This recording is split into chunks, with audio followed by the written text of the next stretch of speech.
ये आवर्त सारणी है। आवर्त सारणी में देखिए, ये देख रहे हैं boron, silicon, germanium, arsenic, selenium, antimony, tellurium, क्या है अस्टेटिन, है ना? क्या है? अरे इसको लेना नहीं है ना, देख रहे हैं 1 2 3 4 5 6 और 7। क्या है? Boron, silicon, germanium, arsenic, antimony और टैलेरियम। ये 7 को क्या है? धातु है। क्या है? धातु है। आपको ऑब्जेक्टिव टाइप्स क्वेश्चन में पूछा जाएगा आवर्त सारणी में या आधुनिक आवर्त सारणी में कुल उपधातु का संख्या कितना है? 7। कितना है? 7 है। 1 मिनट में याद हो जाएगा। Boron, silicon, germanium, arsenic, selenium, antimony और टैलेरियम। ये कैसा आकार है? सीढ़ी नुमा आकार है। कैसा है? यहाँ से इधर जितना दिख रहा है सब क्या है? धातु है। क्या है? धातु है। यहाँ से इधर जितना दिख रहा है सब क्या है? धातु है। क्या है? धातु है। आप लोग को बताए हैं कि सिंपली धातु और अधातु को कैसे पहचान, कोई भी तत्व बोलिए और उसको कैसे जानेंगे धातु है को अधातु है को धातु है। जिस तत्व को बोलने के क्रम में यम लगा हुआ रहेगा, है ना, यहाँ से इधर किसी भी तत्व का नाम बोलिए उसमें यम मिलेगा। क्या मिलेगा?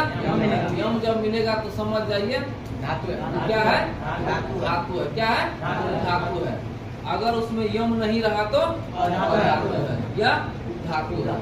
जैसे देखो सोडियम, कैल्शियम, पोटेशियम, मैग्नीशियम, टेचनेटियम, है ना, कुछ भी ABCD कुछ भी अगर आपको समझ में आ रहा है तो यम वाला तो क्या है? वो अगर उसमें यम नहीं रहेगा तो समझ में आया बात? सीढ़ी नुमा आकार से इधर की ओर जितना है सब क्या है? धातु है। यहाँ से इधर जितना है धातु है और धातु है। और ये सीढ़ी नुमा आकार वाला धातु है। बात समझ में आ गया? इसी तरह से याद रखें। कल और आते हैं हम लोग आगे बढ़ेंगे, धीरे धीरे समझ में आते हैं। इसी चैप्टर को पढ़ना है, विस्तार रूप से पढ़ना है, समझ गए ना? तो मेनली हमको कौन सा चैप्टर पढ़ना है?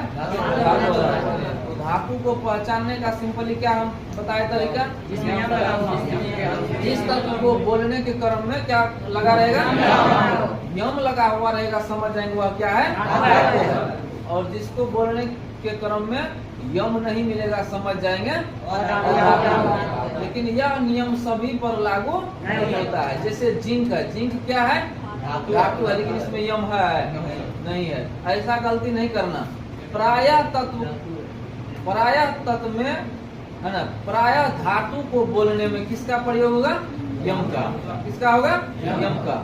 आंख मूंद के अगर आपको परीक्षा में कह देगा बताओ जी सोडियम धातु अधातु धातु क्या है, तो क्या है? क्यों, कैसे समझ गया? एकदम बिंदास, कोई दिक्कत नहीं। आइए फिर कल, है ना, धीरे धीरे हम लोग आगे बढ़े।